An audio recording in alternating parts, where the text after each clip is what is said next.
ઇસ્લામાબાદ સમગ્ર દુનિયાની નજર જેના ઉપર મંડાયેલી હતી એવી અમેરિકા અને ઈરાન વચ્ચે પાકિસ્તાનમાં યોજાયેલી શાંતિ વાટાઘાટો નિષ્ફળ થઈ ગઈ છે. સૂત્રો દ્વારા મળતી માહિતી અનુસંધાને સ્થાયી યુદ્ધવિરામ અને શાંતિ માટે આશરે 21 કલાક જેટલી લાંબી ચાલેલી આ ઘનિષ્ઠ ચર્ચામાં અનેક મુદ્દે બંને પક્ષ સહમત થઈ ગયા હતા, પણ 2 થી 3 જેટલા મુખ્ય મુદ્દાઓ ઉપર મડાગાંઠ ન ઉકેલાતા ફરી એકવાર ઘમસાણ યુદ્ધ અને વિશ્વમાં ઉર્જા સંકટના વાદળો ઘેરાઈ ગયા છે.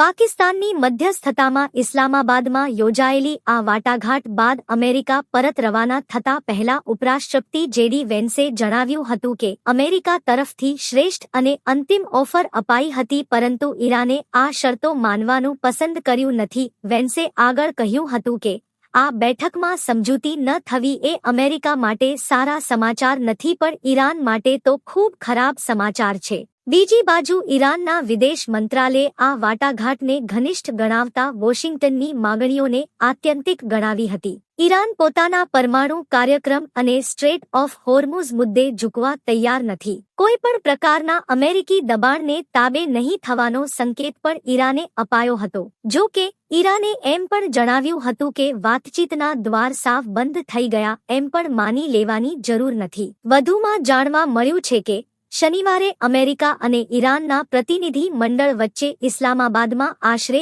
21 કલાક જેટલી લાંબી વાટાઘાટો ચાલી હતી. અમેરિકા તરફથી ઉપરાષ્ટ્રપતિ જેડી વેન્સને પ્રતિનિધિમંડળનું નેતૃત્વ કર્યું હતું, જ્યારે ઈરાન તરફથી વિદેશ મંત્રી સૈયદ અબ્બાસ અરાગચી અને સંસદના સ્પીકર મોહમ્મદ બાઘેર ગાલિબ વાટાઘાટમાં જોડાયા હતા.